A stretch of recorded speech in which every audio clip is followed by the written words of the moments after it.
Welcome, everyone, to the Speaker Spotlight, part of the 2025 Payments Canada Summit Digital Experience. I'm joined today by Dr. Amita Oppal Gill. As market leader for Cognizant's digital business operations practice, Amita's key responsibility is helping financial institutions achieve operational transformation goals with a focus on payments and fraud management. Welcome, Amita, and thanks for joining us. Thank you. I'm so glad to be here and talking about a topic that is near and dear to my heart. Thank you, Ryan. Well, thank you. So for this speaker spotlight, we're going to tackle a very timely and urgent question, which is how do we fight fraud both now and in the future? Obviously, there's no shortage of discussion around all of the potential that emerging technologies such as artificial intelligence are providing and enabling for the ecosystem. But of course, with all the capability that unlocks, there's sort of the flip side of it as well, because it's not only the forces of good that have access to that capability. So, in the financial services industry today, we're experiencing an uptick in fraud occurrences. It's increasing across various payment instruments, checks, deposits, identity. There's kind of no safe space. How would you describe today's landscape?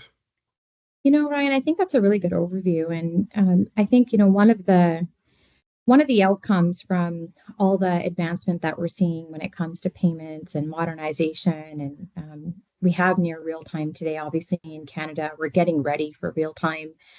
There is, like you said, there is that flip side. So yes, there's customer convenience. We can send money easily, and it will be even easier, and in some ways, maybe even a little bit scary. But with that being said, I agree with you. I think what's interesting is that, in the industry, we've started to see this resurgence of deposit and check fraud. We all thought checks were gone and that was it, but they're actually a really easy instrument, I think, for fraudsters to exploit. So we've seen a huge, like in the hundreds of percentile increase in check fraud. At the same time, we've also started to see quite a bit of an increase in digital fraud, but it's definitely getting more sophisticated. And like you said, with the use of AI and ML, and particularly with AI, you're starting to see a lot of synthetic identity fraud, which we can talk more about. You're starting to see deep fakes, and you're even starting to see a lot more complexity when it comes to digital fraud, such as romance frauds that end up with people sending a lot of money. And it's in that case, it's authenticated fraud. So, how do you start to get ready for what I think is going to be the surgence of even more fraud as we start to get ready for real-time payments? I think is the question that if it's not on everyone's minds, it really should be. So there's a lot. It's, in some ways, I think it's sadly a bit of a perfect storm, but it's not so sad because there are things you can do to get started. But I would quite align with what you said. There's a lot of different types of fraud that's entering in the market, and I think just awareness is the starting point.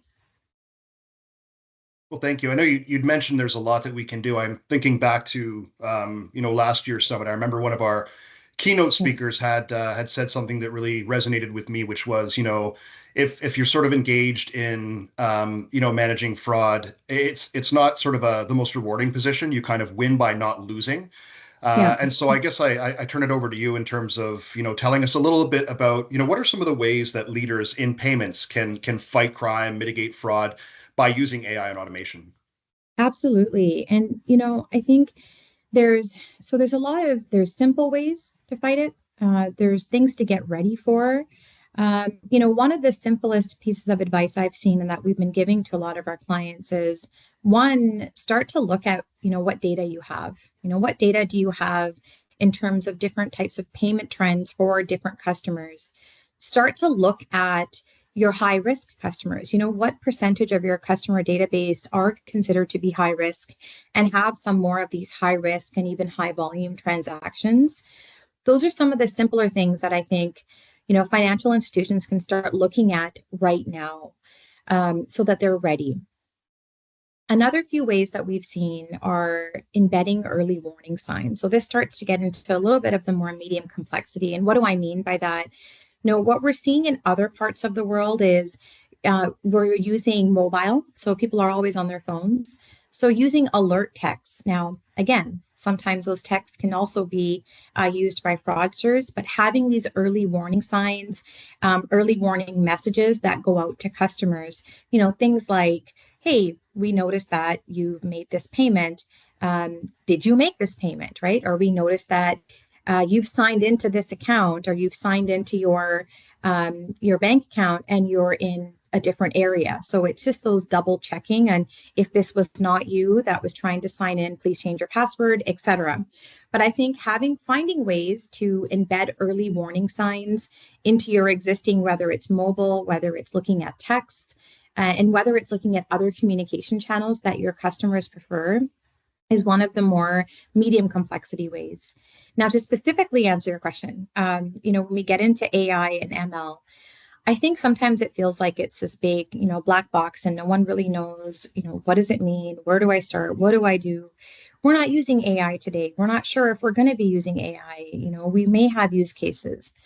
What I'll say is this, in the industry, what we're seeing is those financial institutions that have machine learning in place today, or they have automation or any kind of tools that they're using to be able to identify where there may be potential fraud, they're definitely using certain types of business rules. So they're also looking at thresholds within, what is considered safe in terms of transactions for a particular customer. What I'm seeing now is more precision. So getting into these rules, getting into the business rules, getting and looking into these systems and optimizing the rules so that you have that much more precision. One of the trends we're seeing is definitely focusing on, like I had said earlier, those higher risk customers, and looking at those customers that have a large volume of transactions that may be considered risky. I think at the same time, though, you have to be careful, because as a consumer, what I don't want is when I go to Starbucks to get my coffee, that my card gets declined because it's considered fraud. Now, if you know me, that's a very usual transaction for me and not unusual. But I think it's also being able to manage that customer convenience, and I'll add experience. So, by knowing what are usual patterns for your customers that you have validated throughout these times that we have now, before we get into this world of real time payments where it's instant and very hard to recover, I think it's really honing down on what are those normal patterns for your customers. How do you get more precision into your business rules? How do you either lift, in some cases, or reduce that threshold that is going to give out these alerts? By doing so, you will reduce the amount of false positives. And by doing that, you'll reduce the amount of time and effort that's needed to focus on those alerts that really end up being that customer buying that cup of coffee. And instead, you're going after, maybe it's that 20% that you really need to focus on.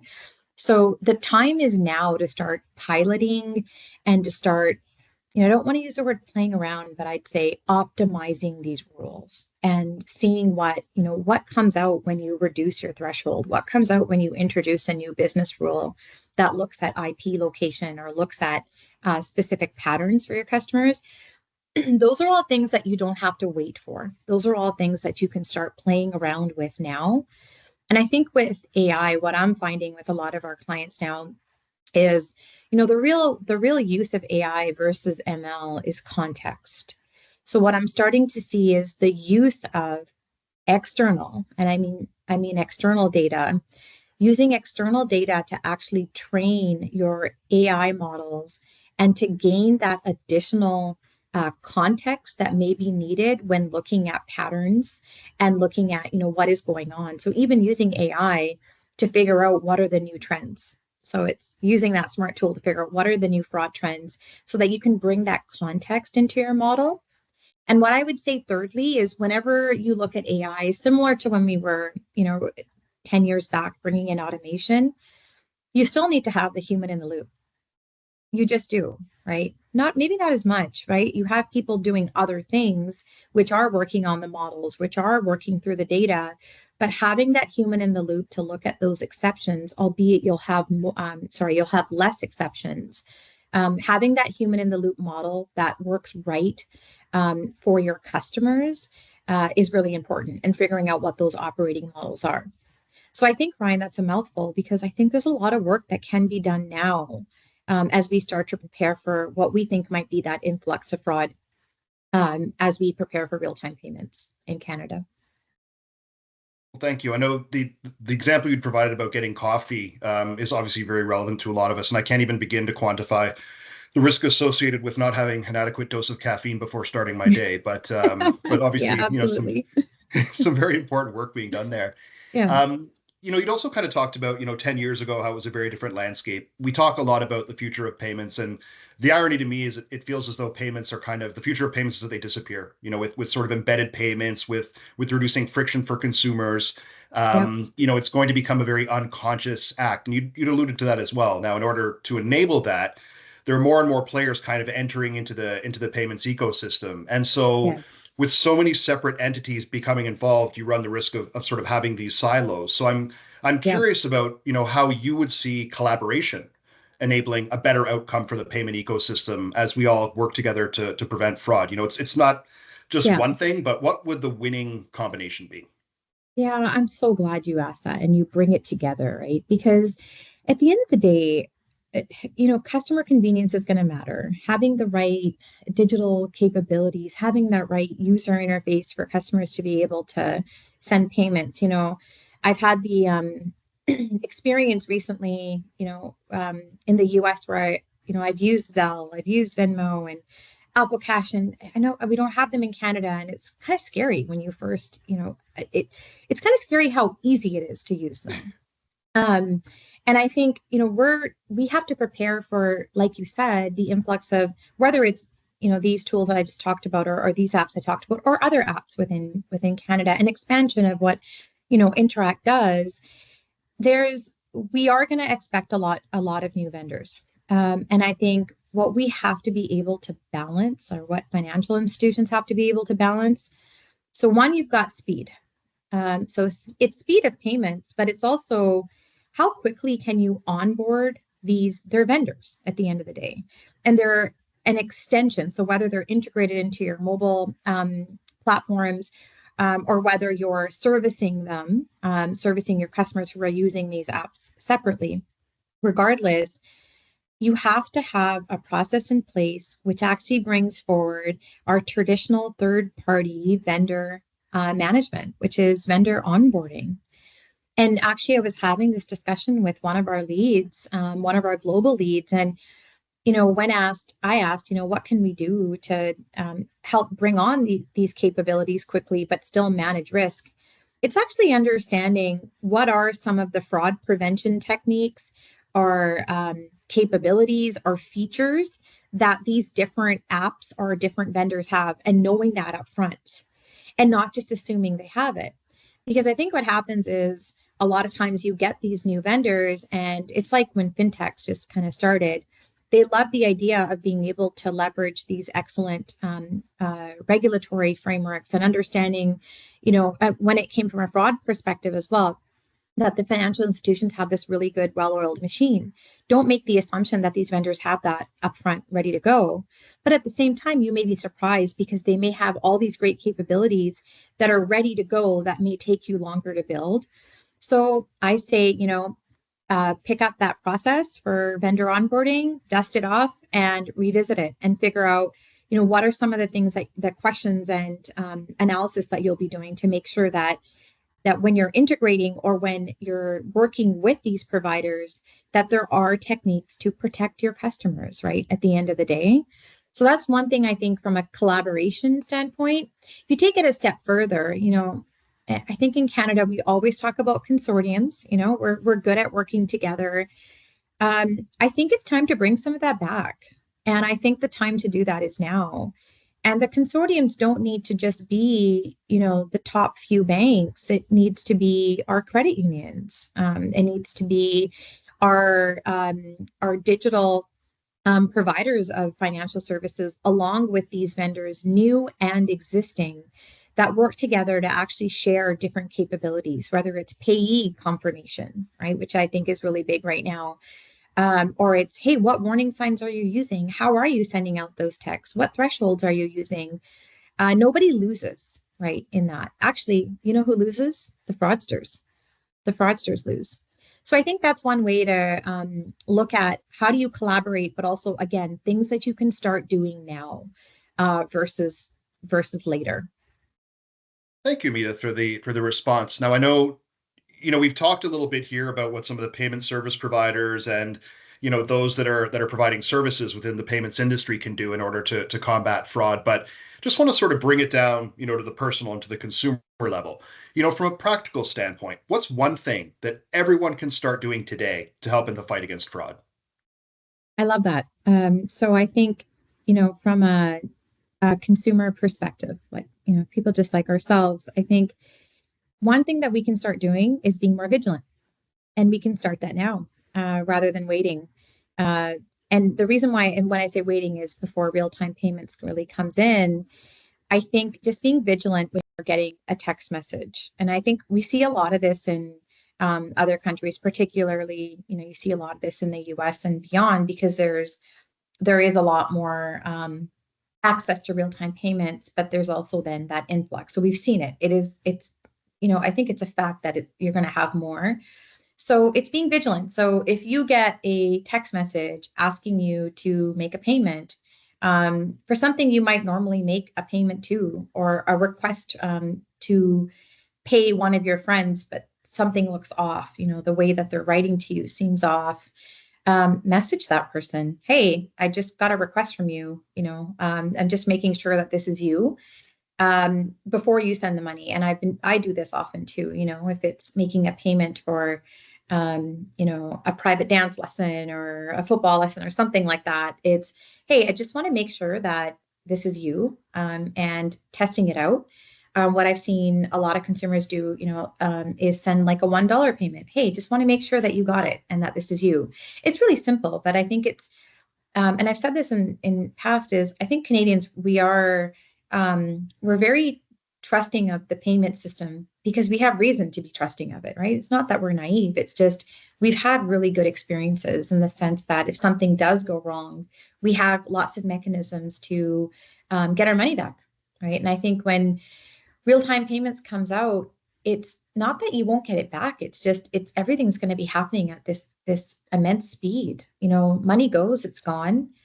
And if you haven't done those precautions up front, just to make sure that you're sending it to the right person, I think that it will just cause you unnecessary stress that you don't want to have, and it could be worse. So I think that's what the consumer can do is, be vigilant, be cautious. Don't not use it, just be cautious, right? And look out for some of those warning signs. Now, you said everyone, right? So I think the other side of it, and what I really did want to talk about today, is from the financial institution and the provider perspective. And I see this with a lot of our clients, within and outside of Canada. It's really looking at what does that experience look like if I am duped, fall victim to a scam, accidentally scan a QR code to think I'm paying for parking, but it goes to somebody else. Um, what does that client experience look like? That's a moment of truth. And that's a moment of like extreme stress for many people. I think for everyone, right? When that happens, I've experienced it. And I've been, oh my goodness, now what? And is it easy to access customer support? Is there online channels? Does your chatbot really work? Ask yourself that. Fix it if it doesn't. Make it easy for customers to be able to get help at that moment of truth.